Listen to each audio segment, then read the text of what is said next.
A billionaire art dealer vanished after a secret meeting with a man half his age. But what followed was a shocking twist that no one saw coming. Despite overwhelming evidence, the judge refused to render a verdict. What dark secrets were hiding behind this case? Let me introduce you to the protagonist of today's story, Clifford Lambert, or simply Cliff as his friends called him. Cliff was born in Missouri in 1934 in an ordinary middle-class family with 2 siblings. But from an early age, he showed something different from his peers. As a boy, he was attracted to other men. You have to understand, this was 1932 America, a time far more conservative than today. Society had almost zero tolerance for sexual minorities.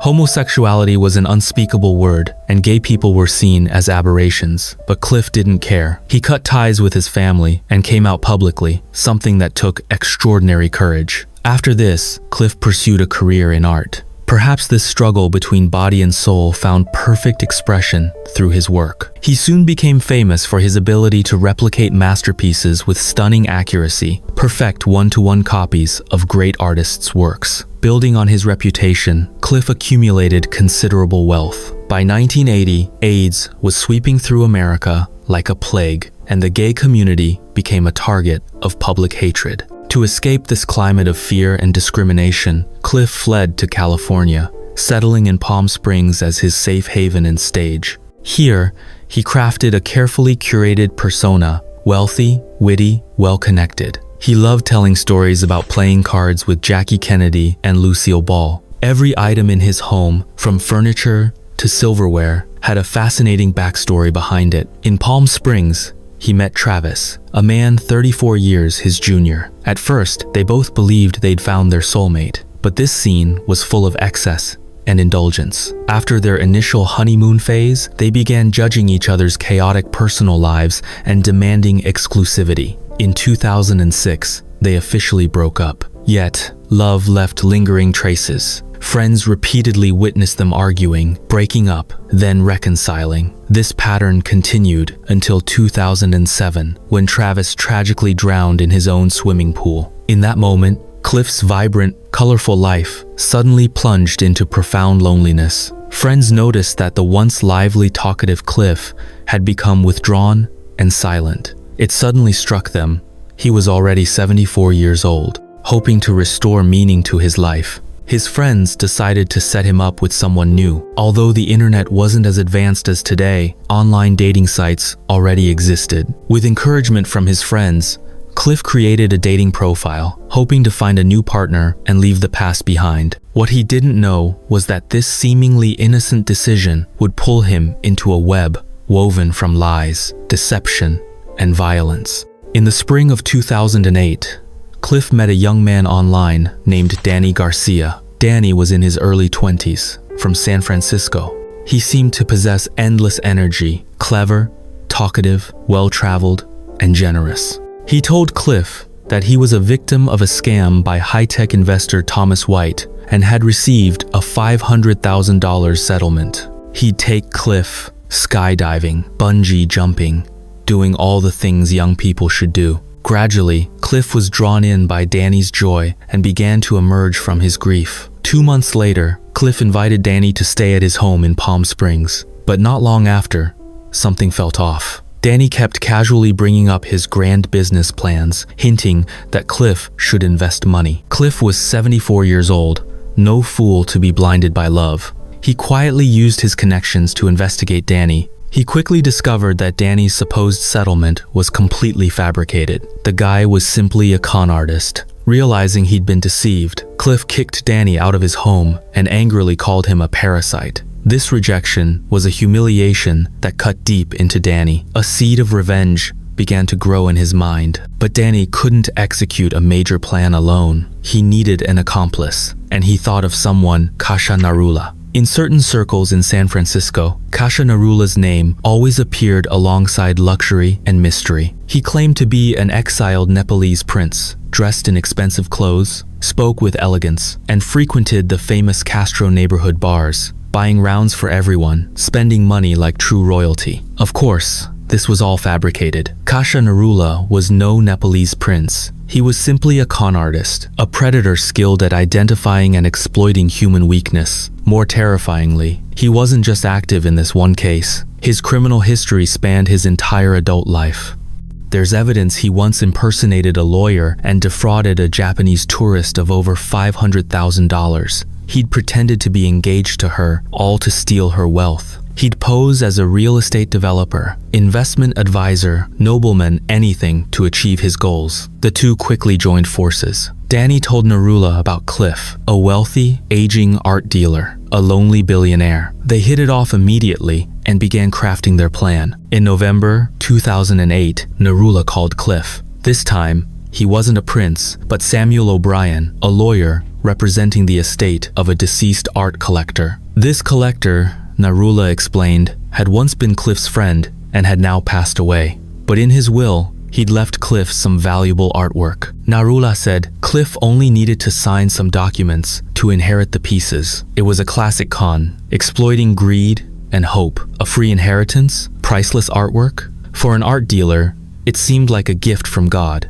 Cliff naturally believed him. To make the plan more convincing, Narula invited Cliff to meet at a restaurant on December 4th. Just a simple meeting between two friends to discuss the inheritance. Meanwhile, Narula and Danny recruited two young men from San Francisco to serve as accomplices, both students from Heald College. Narula promised them $30,000 each once the job was done. On the evening of December 5th, 2008, Cliff prepared a lavish dinner at his Palm Springs home. He was expecting Samuel O'Brien, the lawyer who'd brought him good fortune. Cliff wanted to finalize those artwork matters. The dinner began pleasantly.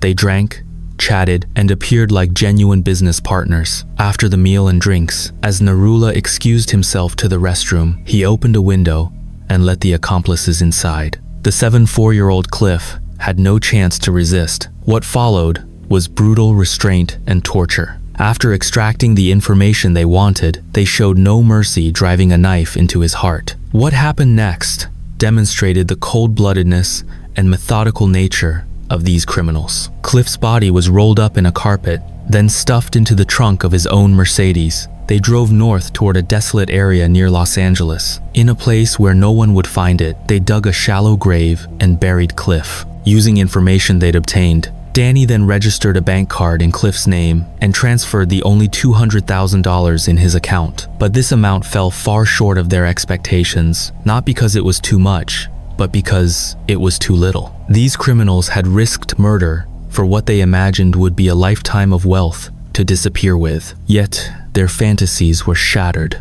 The problem wasn't that $200,000 is small, but that it contradicted Cliff's image. He lived in a mansion worth millions, drove luxury cars worth hundreds of thousands. Danny had estimated Cliff might have assets worth hundreds of millions. The reality was just $200,000. This discrepancy caused serious friction among the group, but they'd already come this far.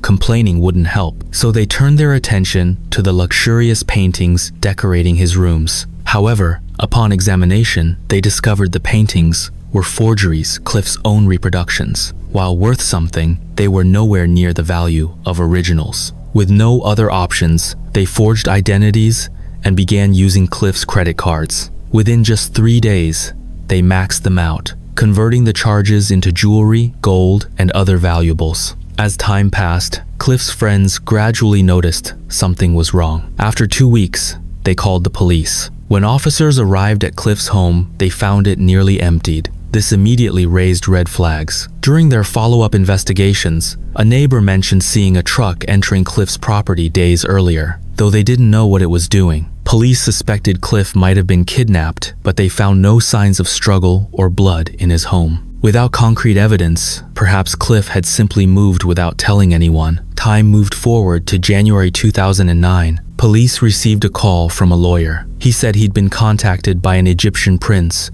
who'd just acquired a luxury property in Palm Springs and wanted help selling it quickly. Something in the prince's tone seemed off to the lawyer. He checked the transfer documents and found a name, Cliff Lambert. After searching online, he discovered that Cliff Lambert was listed by police as a missing person. He immediately called the police. This prompted a complete response. Police immediately arrested the so-called prince. When Narula was first arrested, he continued fabricating stories. He claimed to be Cliff's friend and that Cliff had been kidnapped in Mexico while buying paintings. He said he was just helping sell the property to pay the ransom. The irony? He was driving a luxury car still registered under Cliff's name when arrested. Police's investigation into suspicious credit card activity led them to capture Danny and the other accomplices. Normally, the case would have ended here, but these criminals seemed to have a pact of silence. They answered nothing when questioned. They knew the police had no direct evidence of the murder. The case dragged on until 2016, when a crucial figure entered the police's view. Tyson Lynch, a Las Vegas tech entrepreneur. He had been Danny Garcia's best friend, though he didn't go by that name back then.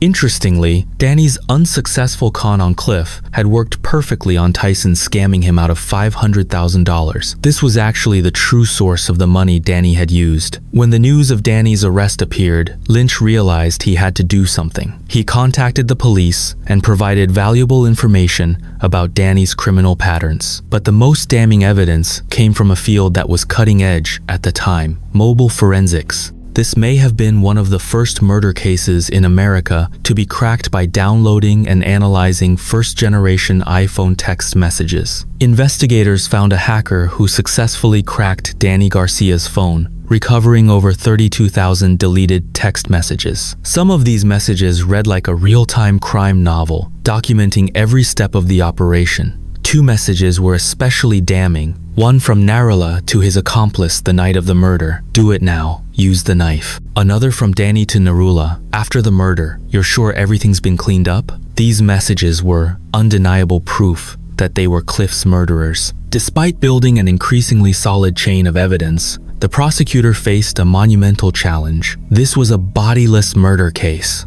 She not only had to prove Cliff was dead, but also that he was murdered without any forensic evidence. In the American justice system, this is one of the most difficult case types. The trial process became a marathon of psychological warfare and mental exhaustion. The main defendants, Danny and Narula, chose to defend themselves, not because they understood the law, but because they knew how to manipulate and stall judicial proceedings.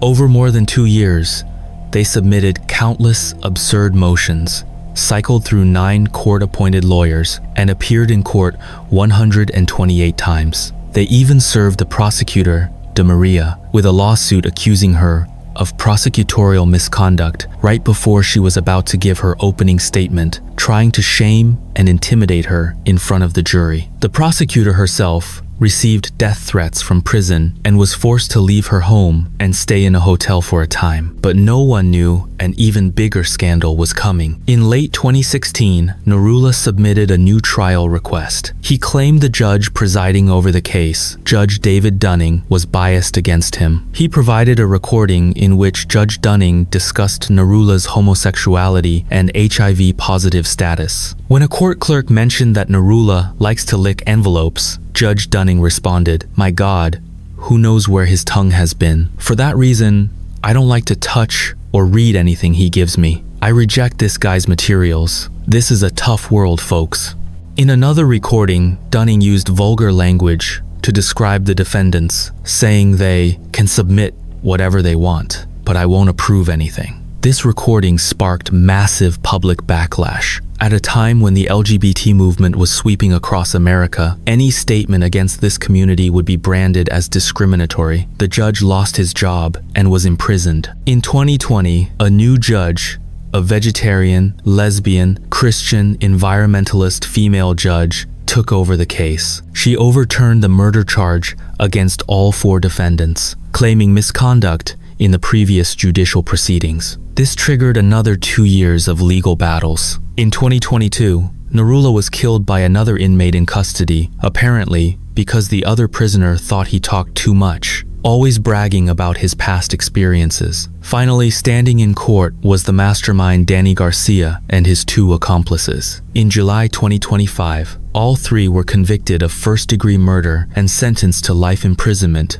without parole. Looking back at this complex case, we see a tragedy woven from vanity, lies, and cold greed. Cliff Lambert was an elderly man who tried to fill the loneliness and trauma in his heart with wealth and the aura of fame. What he showed the world was a carefully polished illusion. Danny and Narula were professional con artists living in an even bigger, more absurd illusion. They were attracted to this illusion, and in pursuit of what they imagined was massive wealth, they committed the most primitive act of violence.